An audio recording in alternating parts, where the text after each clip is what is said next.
হ্যাঁ, তো মেথি শাক তো সিদ্ধ করা দেখালাম, এরপর আটাটাকে আবার কি দিয়ে মাখলে বলো? আর একটা ময়দা আটা দিয়েছি, ওর মধ্যে মেথি শাকের জলটা মানে নুন চিনি দিয়ে শাকটাকে ফুটিয়েছি। ওই তো সিদ্ধ করা জলটা দিয়ে এবার মাখছো। এর মধ্যে কালো জিরে, জোয়ান, লঙ্কার গুঁড়ো আর সাদা তেল আর মৌরি হালকা তেলে এটাকে এই জলটা দিয়ে মাখতে হচ্ছে।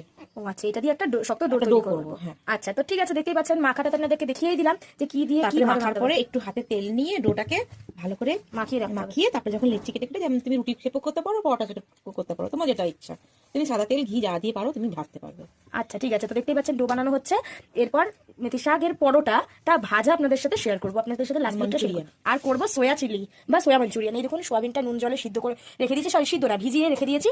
এইটা যখন ফুলে উঠবে তারপরে গিয়ে যেভাবে নর্মালি করে মঞ্চুরিয়ানটা যখন তখন দেখ। তো হ্যাঁ, সোয়াবিন দেখেছেন কি দারুণ ভাবে ফুলে উঠেছে, সেই দুপুরবেলা ভিজিয়ে রেখেছিলাম। তারপরে এর মধ্যে কি কি পড়লাম আমি? নুন, চিনি, লঙ্কার গুঁড়ো, গোলমরিচ, ডিম, কর্নফ্লাওয়ার। আচ্ছা, এই সব দিয়ে ভালো করে মাখিয়ে দিতে হবে। আচ্ছা, মোটটা থেকে চিলি চিকেনের মতো লাগে খেতে, তাই না? ঠিক আছে, তো মাখানোটা তো দেখিয়ে দিলাম, এরপর দেখছি পরের স্টেপটা। ওমা হয়ে গেছে। হ্যাঁ, তো দেখতেই পাচ্ছেন ফাইনালি একদম রেডি হয়ে গেছে। আর এখানে আমি একটুখানি কেচাপ নিয়ে নিচ্ছি, কারণ আমি কেচাপটা খুব পছন্দ করি। তা এখানে আছে দেখছেন মেথি পরাঠা, গরম গরম মেথি পরাঠা, তার সাথে আছে সোয়া মাঞ্চুরিয়ান, আর তার সাথে নিয়ে নিয়েছি হচ্ছে কেচাপ। তো আজকে রাত্রিবেলার মেনু তো একেবারে জমে ক্ষীর হয়ে গেল।